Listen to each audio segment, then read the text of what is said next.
Thank you, Mr. Speaker. Will the sponsor yield to a question? Will the sponsor yield to a question? Yes. Proceed. We are talking about siting this prison just a short distance from our Salt Lake International Airport. I've had a number of constituents express concern about whether that's wise, whether it's a smart thing to have the prison located so close to the location where people come and go regularly, where we have thousands of people every day coming and going, and their first impression of the state of Utah is going to be as they look out the window, as they fly out or come in and see the prison. Have you given consideration to that?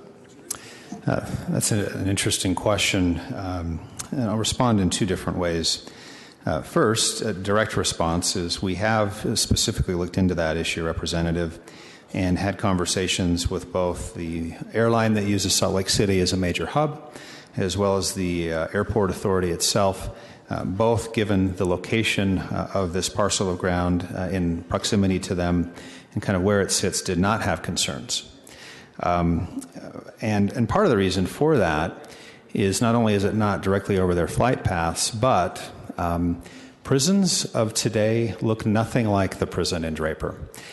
We've got some conceptual drawings. We've seen actual prisons that have been built around the country in the last decade, and they do fit very well into industrial parks and make good neighbors.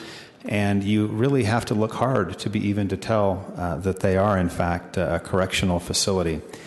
And that just kind of furthers the dialogue about why a new environment for a new prison can actually be very effective for the rehabilitation of these inmates, is they look and feel very, very different.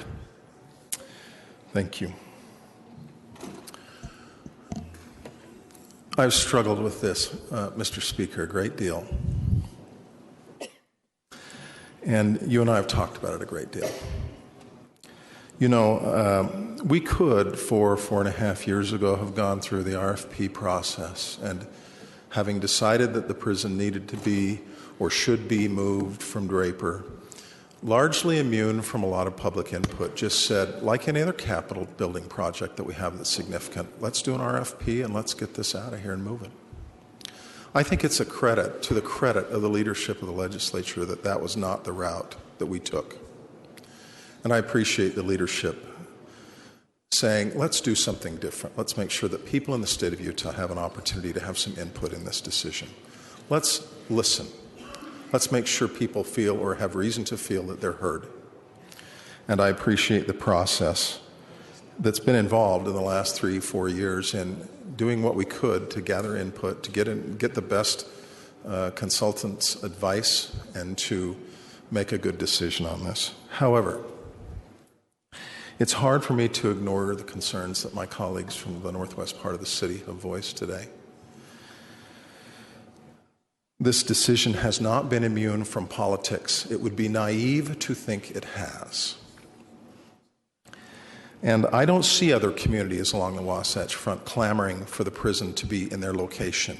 Some of the comments that I've heard today ring a bit hollow to me in terms of the great economic development and opportunity this is.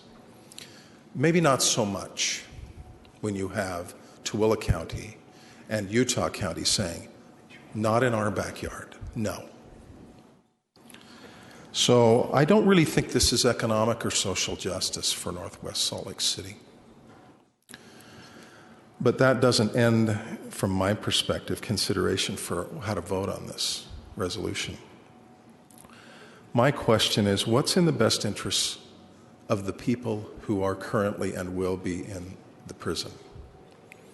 What's in the best interests of their families and in the employees at the prison, the best interests of those who spend a lot of time volunteering? We have thousands of people who pour energy, life, their time, their resources into the prison, and they do it for the best of reasons in many cases. We just passed this Justice Reinvestment Initiative. My good friend, Representative Hutchings, worked so hard on, along with a lot of other people in this body, HB 348. I'm proud of that.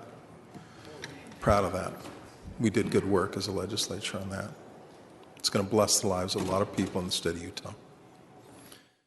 It's going to make mental health resources more available to them. We need to pass Medicaid expansion to complete that task. You know what I'm talking about, Mr. Speaker. It's going to make substance abuse resources available to people. We need to pass mental health. We need to pass Medicaid expansion to make sure those resources are made fully available. To me, this vote is about what's best for those in need. How to help those who are struggling the most, who will be struggling the most in the future, to get back on their feet after making significant mistakes. My desire to do right by them causes me to vote in support of this second substitute. And I'd urge my colleagues to do the same. Thank you. Further discussion. Representative Hutchings. Thank you, Mr. Speaker. Representatives, it's been